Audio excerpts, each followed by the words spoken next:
Great Nigerians and wonderful viewers, you're welcome again today to your favorite program, Issues of the Moment. In today's Issues of the Moment, we'll be looking at the local government financial autonomy. Before now, this panel seated here today looked and frowned at where the state had dominated everything concerning the local government. And then recently, it is an obvious fact that the federal government has taken the 36 state governors to court because of the same thing. It should also be known that the local government is the third tier of government that is domesticated at the grassroots level outside the state and federal government.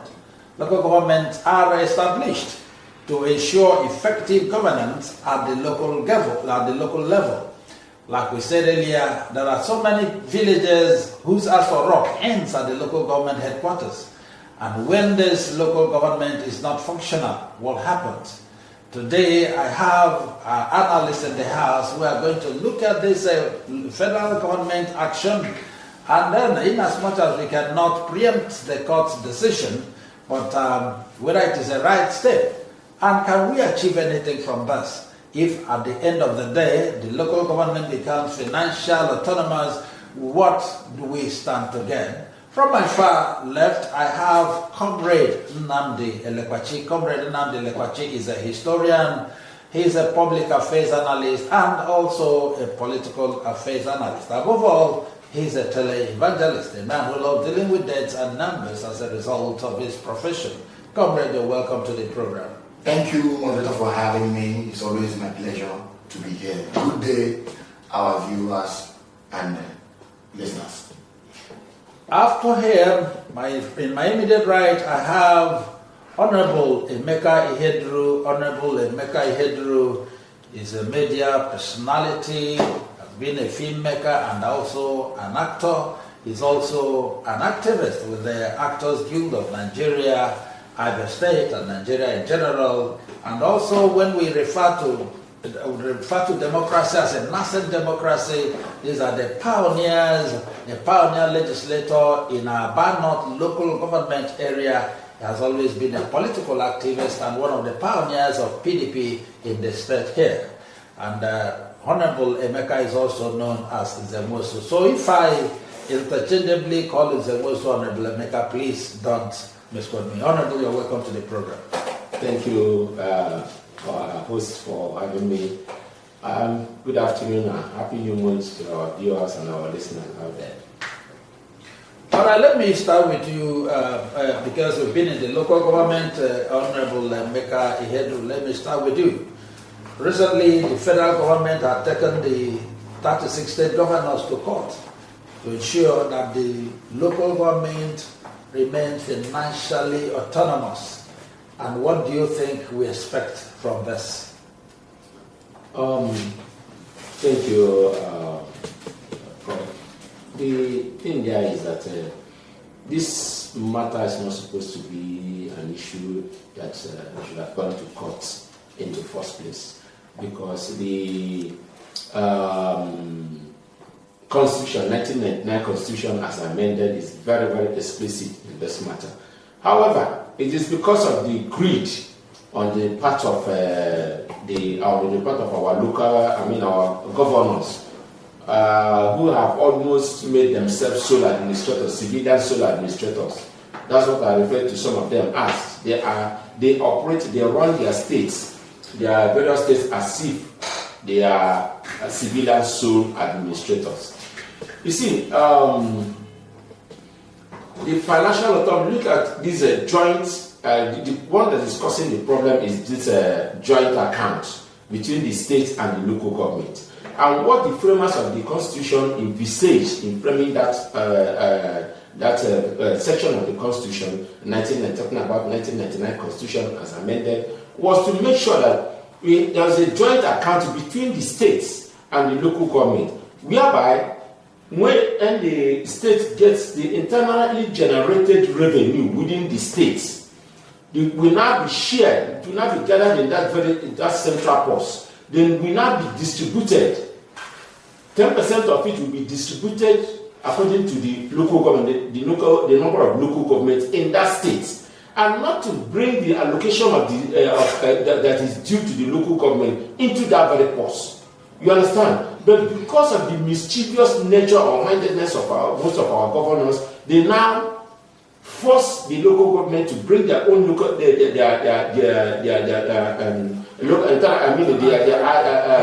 yes, no, not even their IGR, their location into that that account.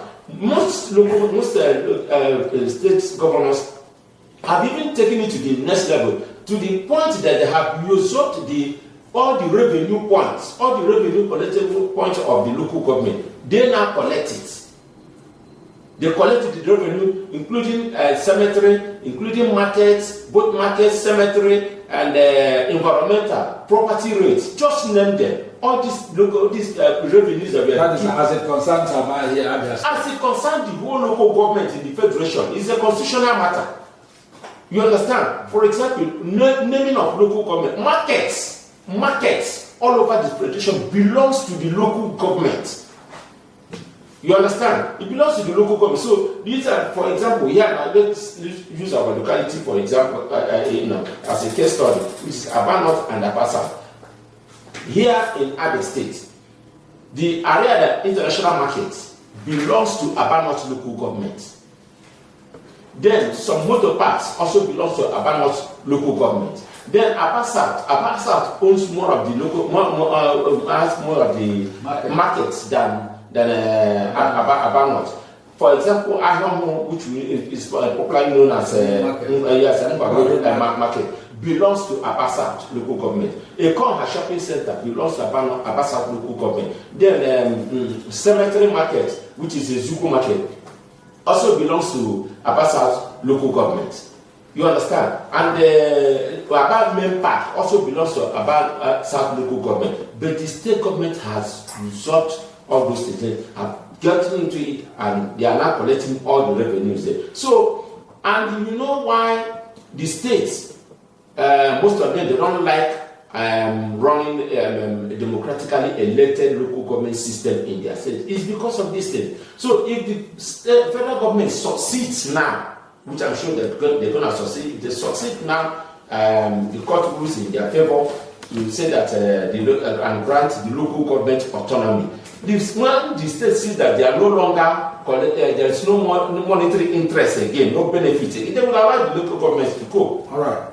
Okay, comrade, having heard that, and then I know you've been part of the system. You've been in Abia State all this while, and also you know the happenings in this state and even the local government, and also you've been one of the chief speakers, even with Honorable, concerning this local government autonomy. Yes. We deliberated on it severally here. Yes. Now, the way it stands, from the analysis Honorable gave, do you think, just like he said, it's not supposed to be a court issue, and then can't the president himself uses let me use the word veto power, or there's another word for it legally, to say this thing should be this way? Why that court?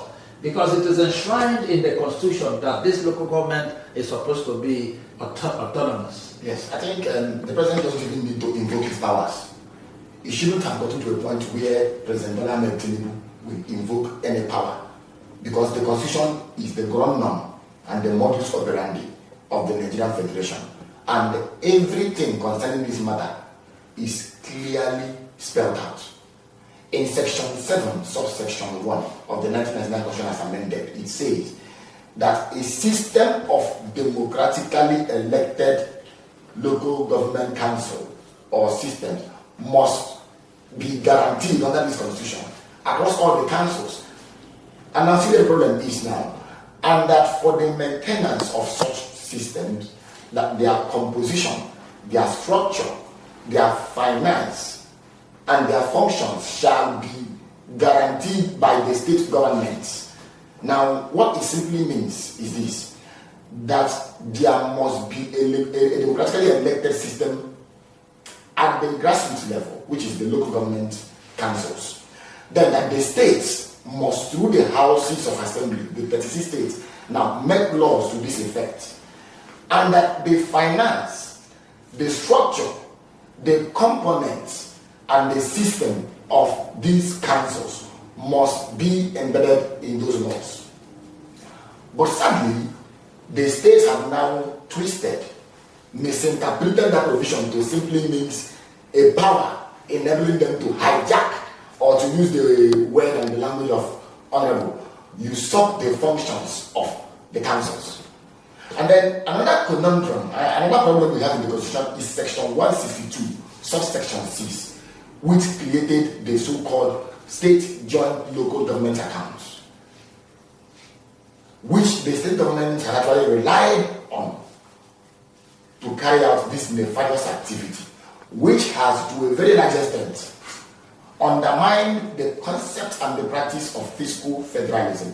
And what do I mean by fiscal federalism? For emphasis, it simply means that every tier of government should be financially independent, autonomous to carry out its fiscal responsibility, independent of the other tier. But unfortunately, that does not obtain, that does not exist in the Nigerian system. And the Honorable has actually done a lot of justice to this topic by telling us the functions. If you go to local government laws or edits, you see what the local governments are expected to do: naming of streets, naming of close, of avenue, of residence, control of markets, court administrations like court rates, yes, and the fines, bicycle licenses, radio licenses, inoculation of domestic animals, and then of control of abattoir, and then environmental sanitation. All these functions and responsibilities have been usurped and taken over by the states, to the extent that we now have governors who now meddle in the affairs of market unions, yes, trying to call the shots, trying to put their own person there. And to that extent, we have weakened governance at the grassroots level. It simply means that there is what scholars call the pyramidal analysis. I always talk about this. The pyramid, if you look at the structure of the pyramid, the tip, which is the cone, you know, it's like a cone, the tip here is top. The middle is there, which has to be the 36 co-equal subnational, the states, the subnational governments at state level. Then the base, which you call the grassroots, which you call the base, the basic, the foundation of every democracy, should be the grassroots on which democracy stands. But now, unfortunately, politicians we have today have inverted that pyramid. It is now standing at the tip, where people at the grassroots get tips instead of bulk of the resources. And this also brings me to something that I think is very important in this our analysis. I want to commend the president for taking this bold, laudable initiative. Remember also that President Muhammad Buhari before him tried to trigger the so-called Executive Order Number 10, which mandated all the councils not to spend more than 500,000 naira daily, and then ordered the Accountant General of the Federation to make sure that any state found to be in default of that order will not receive allocation.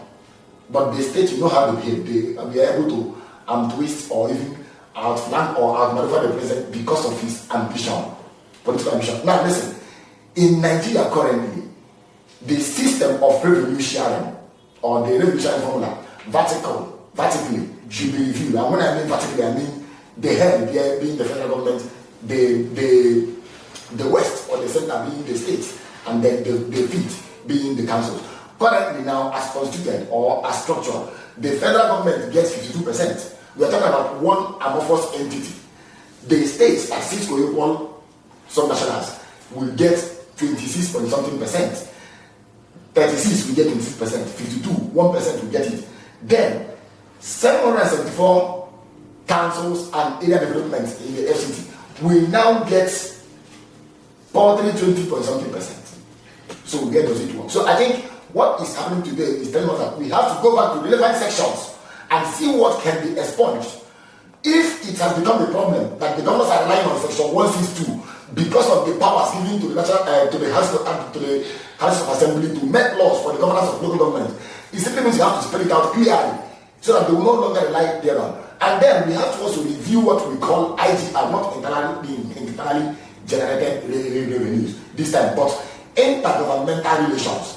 How does the federal relate with the state and then the grassroots? Every tier must be financially autonomous and independent to be able to carry out its functions, including paying its staff or its staff members, building trunk zeros. I'm talking about the local councils now. State governments or state governors now build trunk zeros.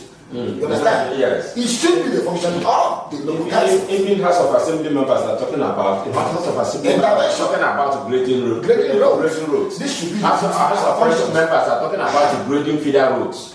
So I think that we need to have our laws spell out things clearly.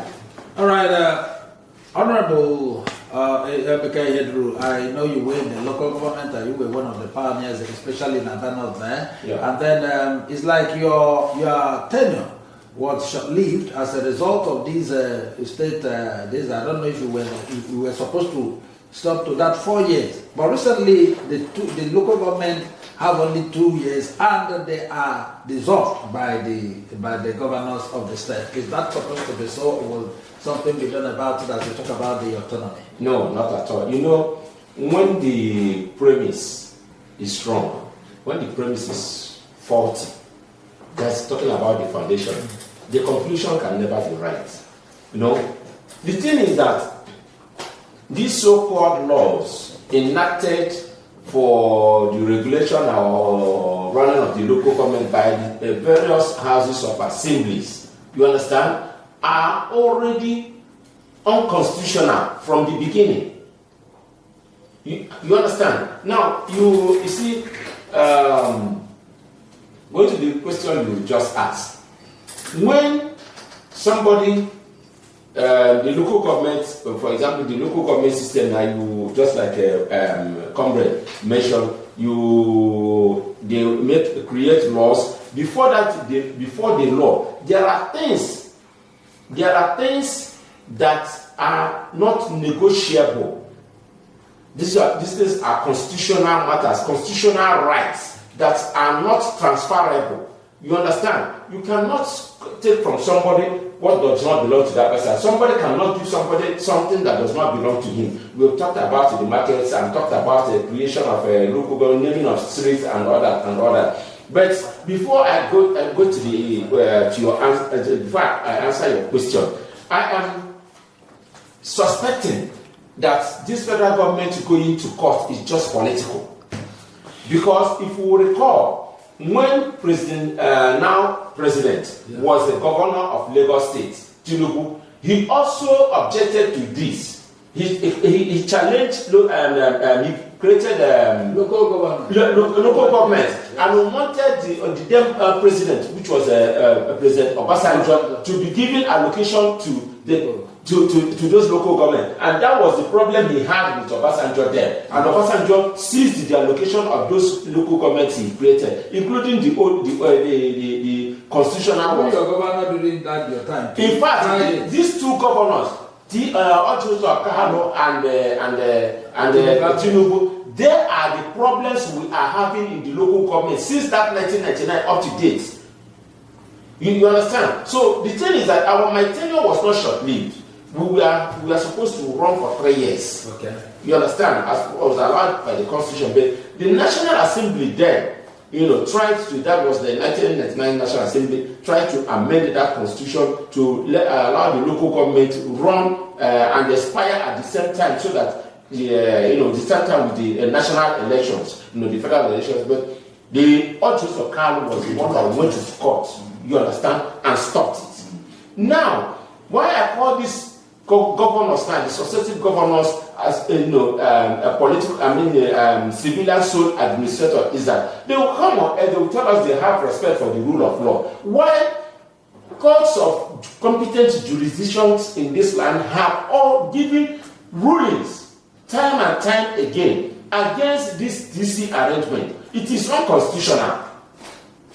Our constitution did not do room for transition committee at the local government level, but they are running it. and they're still receiving. So for the federal government should first of all stop giving allocations to any local government that is still, or any state that is still operating transition committee at the local government level. First, let them do that. So no courts bans. They have the, in fact, courts including Supreme Court have given ruling on that. So they should, first of all, the president should enforce that law. I mean that ruling of the Supreme Court will declaring DC at the local government as unconstitutional. Then before this, that's the only time I will be sure that or believe that what they are doing is not political. They are not playing to the gallery. Okay, comrade, Buhari tried this when he asked almost all the state governors to conduct local government elections, and then it never worked. Now, as we speak, talking about these, the law that now having taken the local government now to court as we speak. Now, what do you think is going to happen? Because if you look at what happened in the just concluded election in Imo State, a particular party won the whole 27 seats, even with the other governors contested from such local governments. APC swept them all. That is the practice in every and then it also state. happened in Niger State during the immediate past administration. Every other state in the federation. And now, OT has come in with the idea of mayors and so on, just the same thing, irrespective of the name and so on. Now, with what is happening, don't you think this is the time political parties will now contest and win? Because the governors are the dictators of what happens in the local government. Yes, I think you've actually narrowed down the point to the reality, the matter, the fact of the whole matter. You see, the problem here, he just pointed it out, is this, that when the matter came before the National Assembly, Governor Okano, then Governor of the state, relied on the constitutional provision which said that the state House Assembly shall see to the existence of local councils in terms of their composition, structure, finance, and functions, to say that the National Assembly should not make laws for the councils. And then he won. Upon returning here, the next thing he did was to dissolve the entire and then he now began the system of transition chairman. We even had caretaker committee. We even had provisional committee. We've had all manner of names. Now we are having mayors, all of which did not exist in our constitution. And let me say it clearly here: we can call it anything you like. You can name it whatsoever you deem fit, because you are the governor. As long as it exists, to the extent that the people did not elect personnel therein, it is a constitutional aberration.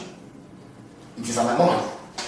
Whether or not you like it, but we all know that due to power brokering and power permutation and politics, I am not even sure yet. I have yet to ascertain how firm and how logically the president shall be able to fight this to the end. But I want to commend his own initiative going to court, because if you see where the Supreme Court should be the one to interpret this, because it's a matter involving the federal government and the states. Now it has come to the Supreme Court. We are now waiting to hear. Remember that already both parties, in fact, just see the politics.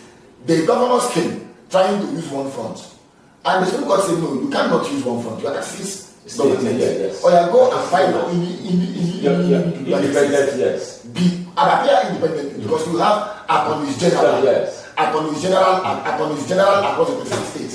They were trying to use the governors as the chairman of the body of the attorney general of the federation. No, you cannot use the one of the states. Go back and find your cases individually, and that is where we are today. And we are waiting. It is still having tendency before the court. Just like you say, we are not going to preempt the court. But the truth remains that the constitution has already made it clear, like it said, and I want to quote in section 7 of section 1, that is the system of a democratically elected local government council to be practiced among the councils under this constitution guaranteed. It's not to be contested. It's under this constitution. And I said, pursuant to the provision of section 8 of this same constitution, that the states shall see to the existence of this democratically elected system or councils to its finance. And not to abolish it. Not to abolish it, not to resolve their functions. Not to resolve their functions, not to abolish it. So I'm thinking now the National Assembly should also wade into this matter because they are the ones to amend the constitution. We are taking it to court to get what interpretation, but the making of the law will come from the lawmakers. And to that extent, I am urging them to also look into this session. But unfortunately, some of them we want to be governors. Some of them are former governors who have been replaced by their stooges. You understand? And their yes men. But if at all they are to be guided by the spirit of democracy as it is, without mixing words, they need to look at the constitution, remove all ambiguities, and make it as clear as day. Thank you. You know, let me come in here. You know why it will be difficult for the National Assembly to amend that? They have tried it over time, yes, and it didn't succeed. Yes. It's because we are running a very rigid constitution, Yes, because where you now have to touch majority of the states of the House of Assemblies. You understand? So concurrence. Yes, you have to get the concurrence before you can now. Before the amendment can take place. So, because of, and since these people are referred to as civilian sole administrators in various states, you understand, are controlling the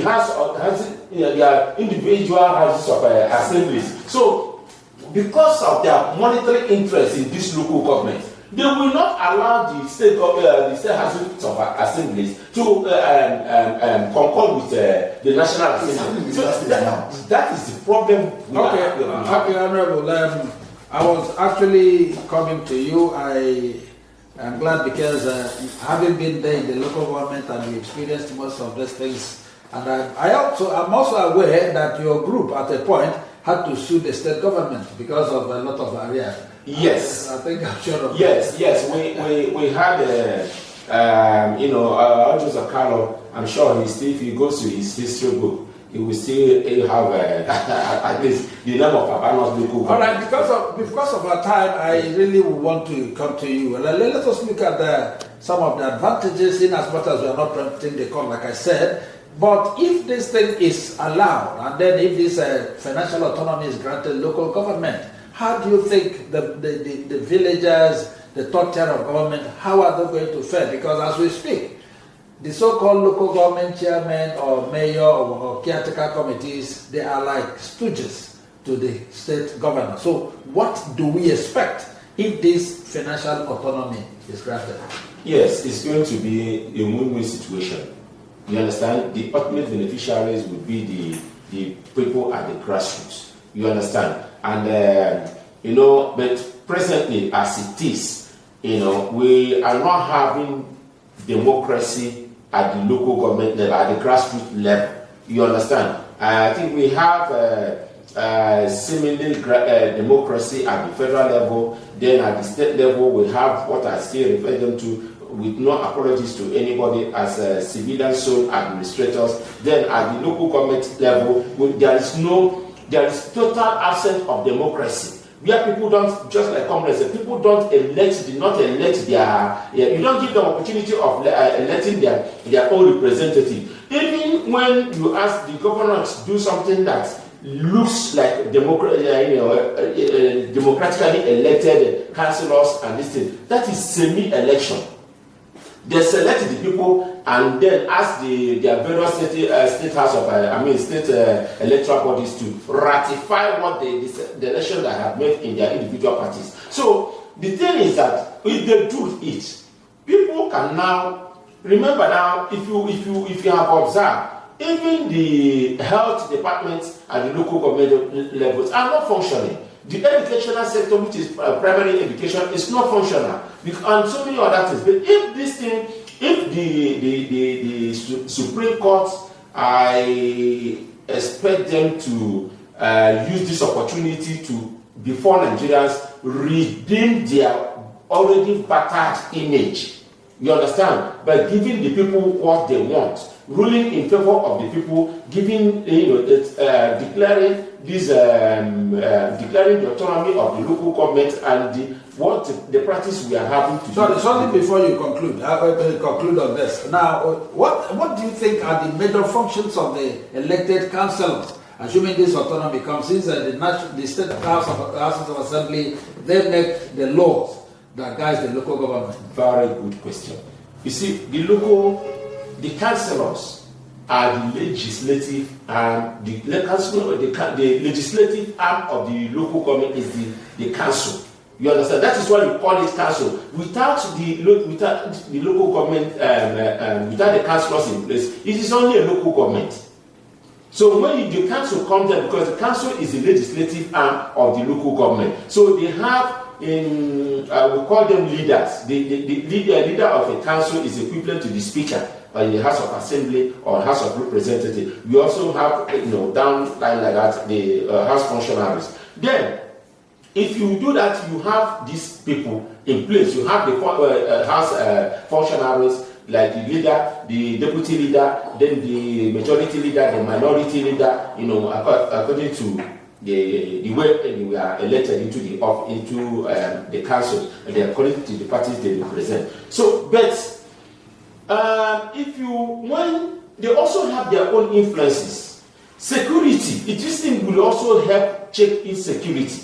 It will checkmate insecurity because these people are coming from the grassroots. They will relate with the police. You understand? They will relate with the commoners. They will relate with the Ezes, as in the traditional rulers. They will relate very well with our even the religious leaders. They will relate with everybody. People don't have to run to the state capital to lay their complaint. They don't even need to see the governor. They will come to the local government chairman. What the local government chairman cannot do, then the local government chairman can now push it up to the state. So, but this thing, you see that everybody is running to home ahead. If you don't run to the House of Assembly, you run to the governor for everything. It's not supposed to be so. Okay, comrade. Yes. Now, if this eventually happens, that is what every average Nigerian is praying because all of us belong to one local government or the other. And most often, when you get back to your local government, the way things are, nobody is happy with that. If this thing eventually happens, and so on, when the local government, the chairman and the council members are allowed to access whatever fund that is agreeable to them and not getting stipends from the state. And then what happens to this idea? Because what happens, any party that wins the state automatically takes care of the local government. So what happens? And are there some advantages about these number of political parties we have, considering the choice of the people for the local government chairman? Yes, there should be advantages. I think the first time when they were inaugurated, I'm not sure all of them were PDP. No. Yes. We had around 4 parties. So that at least you can have opposition. Yeah, because you can have minority leader. Yes, sorry, but for the records, our own election was conducted by INEC. I'm aware. Yes, it was for that. That's what we are not by absent. Not by absent. Not by absent. And it will also bring us to what role should the state independent electoral commission? In fact, it should be abolished. People are saying it should be abolished because at that level they present clearly studies of the state governors, and that's the agency through which the governors or the agencies through which the governors achieve their grassroots goals or ends. Now you ask the question, what are the advantages? Let me say it without missing words. In 1970s, we had what we call local government reforms under Obasanjo. Yeah. You understand? That was when local government was recognized as the third tier of government. Before that time, we've had no uniform system in that tier of government. You understand? Yes. There was no uniformity until 1976. Babangida's constitution that was given in 1989, 1989 constitution guaranteed the existence of local councils robustly. It made it emphatic. One of the landmark provisions of that 1989 constitution that was not used was what? The existence and independence of the councils. Now, with the system we have today, the advantages we have if we are to entrench an independent and financially autonomous local government system is this one. It will bring about inclusion. And when I say inclusion, I mean people at the grassroots. Go to our villages. People have lost sense of belonging. No connection whatsoever to any form of government. The other day, the president was talking about subsidy. Do you know why some of these palliatives don't succeed? Because you don't have government at the grassroots. Yeah, exactly. Here you have poverty. If there is a local government system in a state, for example, organized, whose election is democratic, reflecting the will of the people, and you have a chairman elected by the people, receive something, or maybe subvention, or maybe palliative, don't you think it will go down to the people? Yeah, to the councillors. To the councillors. To the councillors, yes. You understand? But unfortunately, we are talking about fighting poverty. We are talking about addressing agriculture. Before now, councils used to have, or local government councils used to have, tractors, yes, harvesters, planters, sprayers, and they will lease it out. They will even carry out agricultural extension programs. Yes. They will lease it out to farmers cooperatives. They have farms. I'm saying they will lease it out to farmers cooperatives. Yes, and generate revenue. And generate revenue through it. And then also bring about efficient and robust agricultural system. This day you are talking about clean farming. How can you achieve anything agriculture, irrigation, without a working local government? It's not possible. The government is tucked away there in Omoya or in Lagos or anywhere in the east, or anywhere the government is. And you want to address poverty, which is even grassroots. Poverty has even gone grassroots. It's grassroots. Grassroots. So you cannot address this without them. Then secondly, it will bring about recruitment of young leaders at the local level. If, for example, you have a young graduate who just finished and who just finished university, fall back to practice the system, that is where he will learn to the ropes and then come up.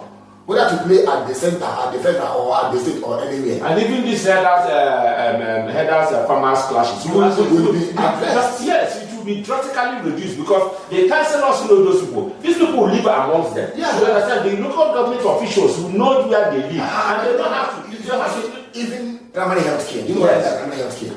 That every ward has what is known as a clinic. Yes. Where it is existing today. So, if at the ward level you have a clinic, we are talking about cholera.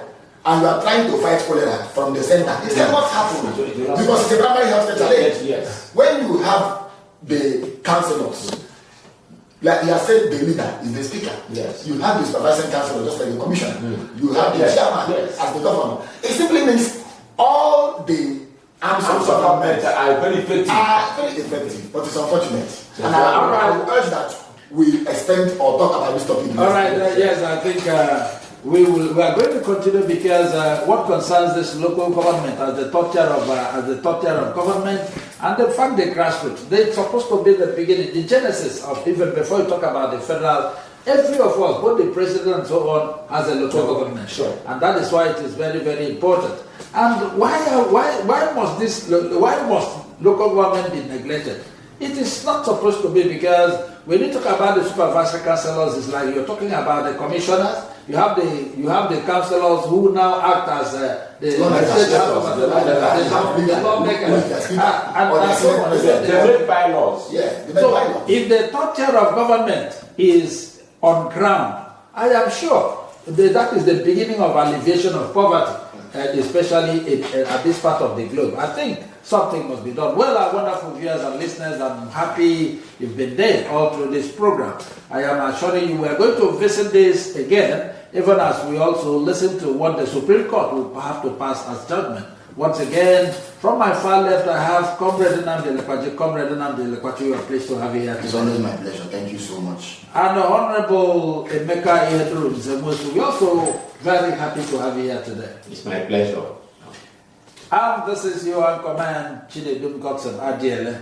Keep a date with us. Same time next week. Bye for now.